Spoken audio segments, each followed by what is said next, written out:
Oh, Jesus Christ. Ooh.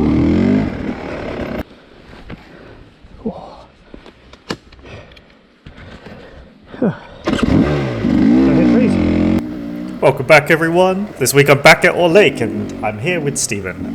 So I'll come back to give the helmet cam and chest cam another go, and yeah, goofing around, having a bit of fun. So right now you can see that this is the helmet cam. Sorry, not the helmet cam. The chest cam. What am I about? You can even see my helmet. That's probably why I said helmet. Anyway, so this is the chest cam. I started with the chest cam in the day, so I'm like kind of not warmed up and just getting into the flow of things. So the speed is a little slower, but not too bad. It's not like the first shot, but it's definitely a little bit like more relaxed than later on when I switch over to the helmet and I'm like, yeah, right, time to get some speed going.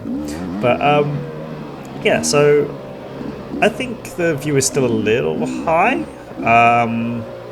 At no point was it ever too low, but I am standing in this, so as soon as it does sit, like, obviously the view becomes a little bit shittier, which is, yeah, I'm still not sure which one to use. I think it does leave for some nice, pretty interesting footage. Like, I don't think either is particularly bad. I think perhaps if I was to do like some sort of thing where I know I'm going to be sat a lot, a race perhaps, or if I'm going to like somewhere that I know I can't just stand all the time, I'll use the helmet cam, and then maybe places like this I can use the chest cam, because I'm pretty confident to like just stand through the entire Ore Lake. There's nothing here particularly where I'm like, oh my god, I must sit, like it's just too much, you know. I mean, I sit in a few corners here and there, but you know, for the most part, you can stand through the whole thing, especially when you're not like going too fast. Like it's like a good pace. Yeah, it leads to some cool things when you're like watching us jump over logs and stuff, and yeah, I think the chest cam is pretty cool. I'm still not convinced it's the best. There you go, I just sat. I'm not sure if it's the best. Still leaves a lot to be desired, but one thing's for sure, I don't feel the weight obviously on my helmet whatsoever, and as soon as you put that GoPro back on this helmet, I immediately notice it, and it is a weight on your face, which is something you have to deal with, and especially with this heavier helmet, I definitely notice it in my neck and stuff. Maybe I'm just not used to it yet. It's something I need to get used to. It does lead to some cool footage. So anyway, yeah, this week with Stephen, he was getting a little bit battered by the, like, I wouldn't say Ore Lake is particularly rough, but maybe that's because now my gauge of rough is relentless, which is just fucking savage, just constantly bouncing around. Went a little too far. I think my goggles were a little too tinted for this forest. I couldn't see perfectly well in places because there's just like a lot of sun and a lot of shadows, and yeah, but anyway, yeah, so Stephen was getting a little bit battered. And I think what had happened was he had softened his compression too much. And then when you couple that with him not standing enough, he was just getting shaken apart by the trails here. He had some good jumps in here. There's so many little logs and rocks and stuff to jump over. This is one of my favorite places to ride, I think. It's just so fast and flowy, but you do have to be careful like that. So, you know, I saw them coming. Remember, obviously, from the chest cam, you're seeing through the bush, whilst I can obviously see above the bush, because my head's higher by another 1.5 feet. So, yeah, you get like a bit of a false sense of like, whoa, they came out of nowhere, but actually, I could see them coming. Yeah, there was a lot of people here. There was actually a family, father and I guess 2 more friends, or his family had taken 3 kids out, and they are like going around. He described them like trying to like tame dragons or herd them around. I said it was like herding cats. I don't want to show some random guy's kids though, so it's a bit weird. But yeah, it was cool to see them coming around and them all getting out on the bikes, lots of little ones. It's good. Yeah, so yeah, I think the chest cam is fairly successful. I could probably go with it a little bit lower. You're still seeing my head in the shot. I had it aimed up slightly, but you know what? Because I was worried when I stand that you're going to only just see like the bars and like nothing ahead, just like looking at my tank or something. But you know what? Maybe down a little bit could also work. I think for the Chloe's Kingdom race, I'm just gonna put it on my helmet like this. So this is a view from the helmet, from the chin.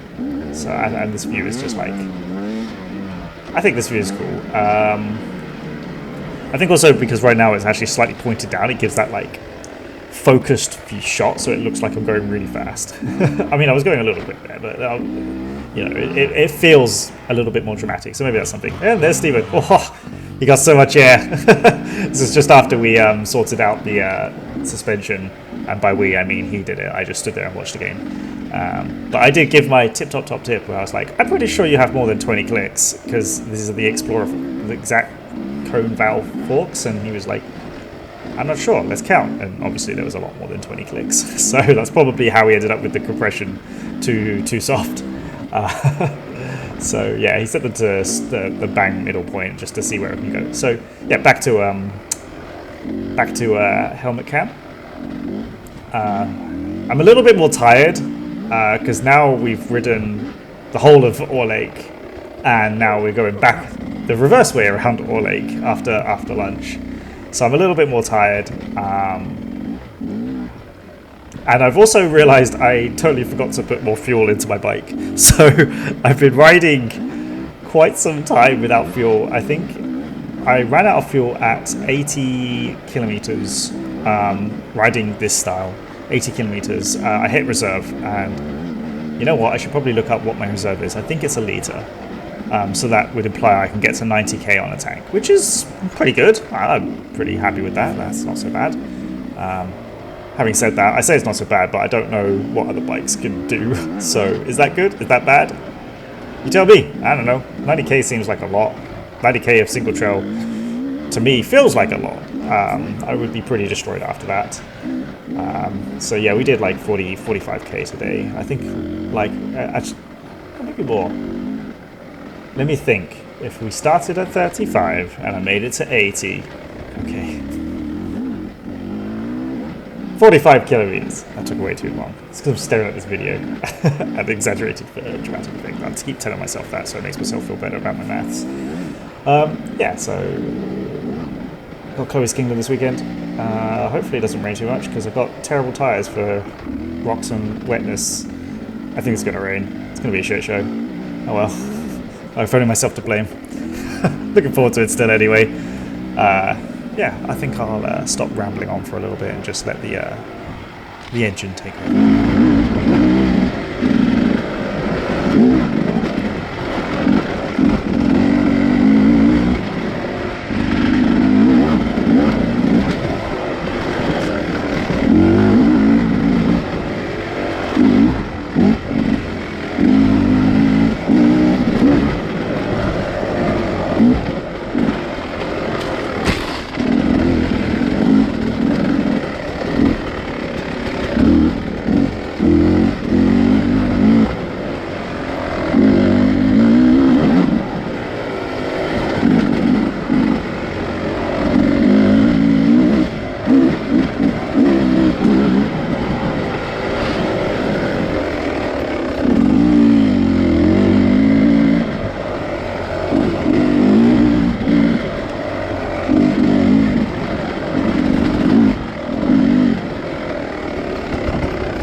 I'm gonna get rid of that. Oh yeah.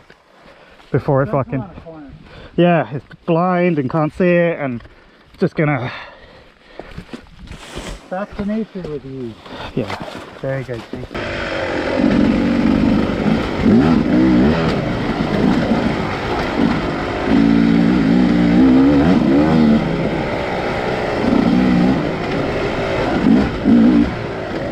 Oh.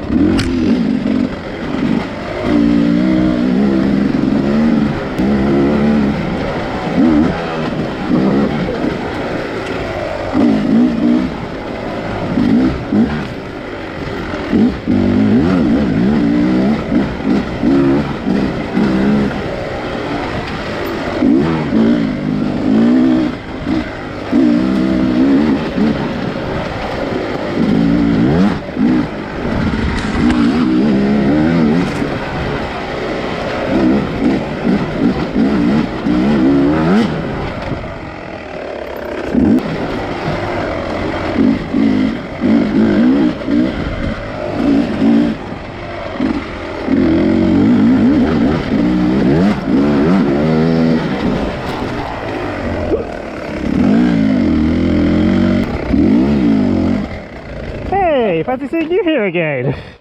This goes first.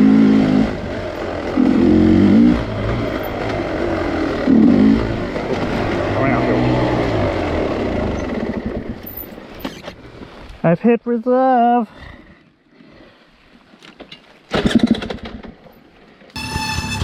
I run out of petrol. I've hit reserve. I think we're good. So I put a new spark plug in because if you look at my pipe, it's all like smashed to pieces, and I was like, oh, I'm losing power because I think the pipe's all smashed to pieces. But then apparently, according to Rich Larson Online, that actually only affects the mid and top through their dyno tests. So the low, I was like, oh, okay, well then what else could it be? I was like, oh, I've got 70 hours on this spark plug. So I swapped the spark plug out, and now the bike runs so good. It's just hilarious how, you know, like, just hour by hour, things just slowly stop performing as well. And then previously I was noticing it like bogging in the low. Swap the spark plug after I think there's like 70 or 80 hours on that thing now, because I'm at 134, 36 hours now on the bike. And yeah, lo and behold, the bike is great again. So yeah, just I guess don't wait so long before I put a new spark plug in. And yeah, I think that'll do for this week. See ya.